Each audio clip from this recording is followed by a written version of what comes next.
benefit party called 5 Cheers for the Environment. Cheers star Ted Danson gave his advice on how to make a difference. If you want to make a difference, surround yourself with people who insist that you do. I think that's one of the smartest things I've ever done in my life, is to surround myself by bright people so that I have to catch up to them. Steve Allen, Glenn Close, and Cheers star John Ratzenberger were some other guests at this star-studded evening.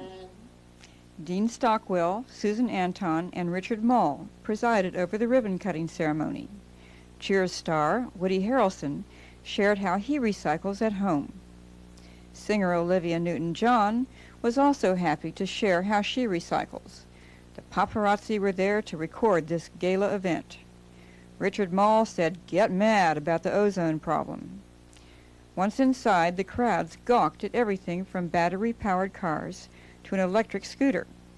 The fanfare and excitement with all the ecological products, booths, and exhibitors was undeniable for Southern California's green consumer. Hi, I'm Tony DeMarco. We're at the Eco Expo, and we have this fabulous exhibit of the EXR1 automobile, which is an electric-powered car. It's brought to you by Amectran. And we're going to meet Roger Ward, who's a 2-time winner of the Indy 500 races, and he's also representing the company. And we're going to meet Jack Daniels of Beverly Hills Business. So first of all, Roger. Hello. Tony, it's a real pleasure to be here, and obviously it's a delight to meet you. Thank you. And Jack? Likewise, I'm sure, Tony. Nice to meet you. Roger, first of all, how did you become involved in this car? How did you get attracted to it? Well, for a goodly number of years, I've been involved in promoting vintage autos races, and I was looking for people who might want to display a product.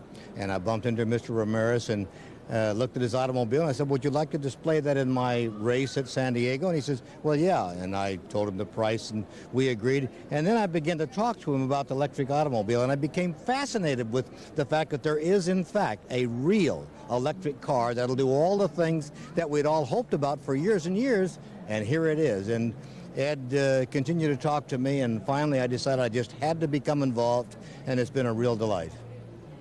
Well, what about the technology of the car? You being a 2-time Indy winner would know about cars. Well, obviously, you think in terms of the performance. If you're a race driver, how does it perform? Well, the car does all the things I would want it to do. It goes 0 to 60 in 12 seconds. It'll run 85 miles an hour. And in fact, the car has been over 100 miles an hour. But we set it up to where the car will do the things that the average driver would want. 0 to 60 is important because now you want to be able to pass people. The important thing is that it will go 150 miles on like $1.60 worth of electricity, and that's a rather inexpensive way to drive around Los Angeles. Now, what if you run out of your 150 miles? What do you do? Well, actually, the car is designed for those people who drive back and forth to work, and at night they pull the plug out and plug it in, and the next morning it's charged enough to go another 150 miles. So actually, the car is built for those commuters that drive anything from 25 to 75, 100 miles a day, or perhaps a little less. And you can use it for all of those things. Now, it's not a car designed to go from here to San Francisco. However, I think someday we will have the technology to do that. But we are building an automobile that people can use for their everyday driving, and it's a pleasure to drive this automobile. You don't give up any of the luxury.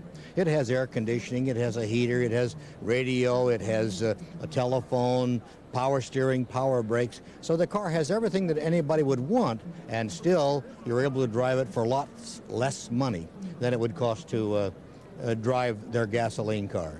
How much less? Well, you can go 150 miles on $1.60 worth of electricity. But more importantly, an electric car does not require any service. Think about how much less it would cost you if you never had to tune the car up, if you never had to worry about the exhaust system and a very expensive catalytic converter. And of course, it's non-polluting. You don't have a radiator or 13 fan belts to turn various things. I mean, this motor in this car will go 500,000 miles before you have to tune it up. Maybe a set of brushes for a couple of $100. Wow, I think I want one. Well, the next important question is, how much does this car cost?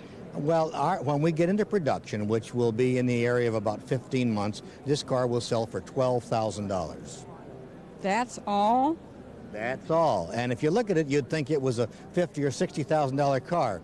But again, I say you don't have to give up luxury or looks to drive an electric car. Well, speaking of looks, Jack has a couple of questions he wants to ask you. Okay. Roger, I find it extremely interesting that for 15 years this car has been out and around on the road and at various shows around the world. And then here in 1991, BMW now comes out with their newest design in 14 years, and it's your car. What about that? Well, I wonder where they saw it or where their designers saw it. Obviously, when I saw that picture, I was shocked because I said, wait a minute, what's our car doing? And then I said, wait a minute, that says BMW. How did they get my car in a BMW ad? And I was just a little bit surprised. But obviously, if you look at this car, you realize how good looking it is. A lot of people might want to copy it. But this is our design. It was designed in 1977. Built 1978. It was tested at the Ontario Motor Speedway right here, well, in Ontario, in 1980 under government supervision. So I think we own the rights to this design. There has been a track record then, and it's been established. Absolutely, it has been established. And in fact, the car has undergone many, many miles of testing. This particular car that we're leaning against has 85,000 miles on it. So we think we know now what an electric car should and will do. And Jack, do you have any more questions? Only one. I understand the car has been DOT certified and passed with flying colors. Well, that's correct. We did work hard and long with the Department of Transportation, and obviously one gentleman who we were talking to said, well, have you crash tested the car? I said, no, sir, we have not. And the primary reason is that you don't crash test prototypes. You crash test production cars. And the thing that we have done over the years is work very closely with the Department of Transportation, and every change that we've made in the automobile, we've cleared it with them and we've asked their advice. Well, does this work? Does that work? And we know that our automobile will, in fact, pass all of the laws and rules in regard to the Department of Transportation. It probably will be the safest car in the world. This car has a roll bar in it and has a lot of other features. The body will be acrylic Kevlar. Now, that's a material they use to make bulletproof vests. It's lighter than aluminum. It's stronger than steel. How much safer can you get? Well, I'm not worried about the safety. I think it's such a beautiful car. I just couldn't resist it because of the way it looks. But I have one other question about this electric car thing. What do you do when you need to plug it in? You just go plug it in somewhere? Well, actually, yes, you do. In fact, the car comes equipped with its own battery charger. In other words, the charger is a part of the car. There is a little door in the back here that a reel. You just pull the cord out and plug it into your 110, and if the batteries are totally down, it would take 8 hours. If it's only part down, it wouldn't take as long. Now, that's on 110. If you have 220 in your home, and most homes have 220 for the gas dryer or for an electric dryer, things like that, then it only takes 5 hours. So, yes, all you do is pull the plug out and plug it into the wall, or you could do it if you come to work, you might have a plug at work, so you could plug it in there. So you can plug it in almost any place and charge the batteries. Maybe in the future we'll be able to drive into a parking lot and plug in there and use our credit card. Well, as a matter of fact, the Department of Water and Power has stated that if, in fact, people have electric cars and they want electricity run to some place where they can plug it in at work, they will do that. They have also stated that if you have an electric car and you charge it at night, they will reduce your electric bill by 50%. Now, that's a real bargain. That would be a real bargain. You're right. So I just have one more question. If you don't have any more, Jack, do you? I think the car of the future is here today. My question is, when can we buy this car? When do you expect it will actually be available for people to buy? Well, we are actually programming to be in business and able to sell cars in about 15 months.